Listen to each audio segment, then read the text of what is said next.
Firman Tuhan saat ini mau menyadarkan kita tentang kasih Allah di dalam Yesus Kristus, yang kedatangannya terus-menerus kita nantikan dan menjadi bagian penting untuk kita renungkan di Minggu Advent yang pertama ini.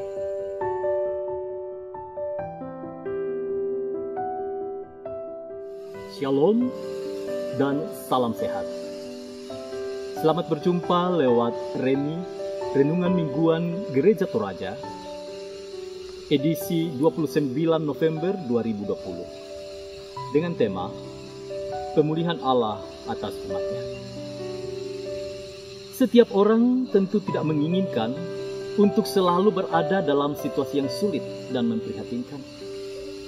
Oleh sebab itu, selalu ada upaya untuk bisa lepas dari kesulitan itu dan mengalami pemulihan.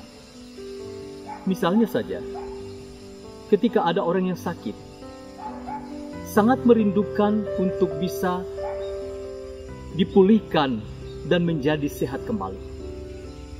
Begitupun ketika ada orang yang melakukan kesalahan atau berbuat dosa, sungguh mengharapkan untuk bisa dipulihkan, dan dosa serta kesalahannya itu kemudian diampuni. Seperti halnya yang dialami oleh umat Tuhan ketika mereka berada pada situasi yang sulit dan mereka berseru kepada Tuhan. Mereka merindukan supaya Tuhan memulihkan kondisi dan kehidupan yang mereka alami pada saat itu. Sebagaimana yang disaksikan oleh firman Tuhan di dalam Yesaya pasal 64 dan juga Mazmur 80. Ada kerinduan agar Allah tetap peduli kepada umatnya. Yesaya 64 ayat yang ke-11. Umat Tuhan telah kehilangan tempat untuk memuji-muji Tuhan, sebab bait suci telah menjadi reruntuhan. Sehingga mereka sangat mengharapkan agar Allah tidak tinggal diam untuk segera memberikan pemulihan kepada mereka. Hal yang sama juga dinyatakan di dalam Mazmur 80. 3 kali sang pemazmur yang tentunya mewakili umat Allah berseru agar kondisi yang mereka hadapi saat itu dipulihkan kembali. Itu dinyatakan di dalam ayat yang keempat, ayat 8 dan juga ayat yang ke-20. Ya Allah, pulihkanlah kami. Buatlah wajah-Mu bersinar, maka kami akan selamat. Artinya, ketika wajah Allah bersinar dan menyinari umatnya, maka pemulihan itu terjadi.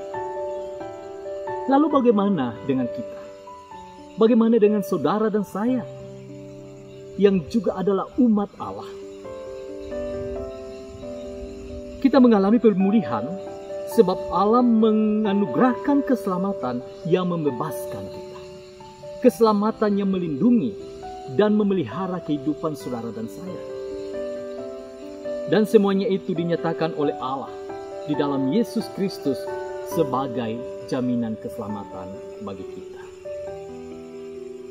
Dalam hal ini, Allah punya otoritas untuk memulihkan kehidupan kita semua dan melepaskan kita dari jerat kekuatan kuasa belenggu dosa.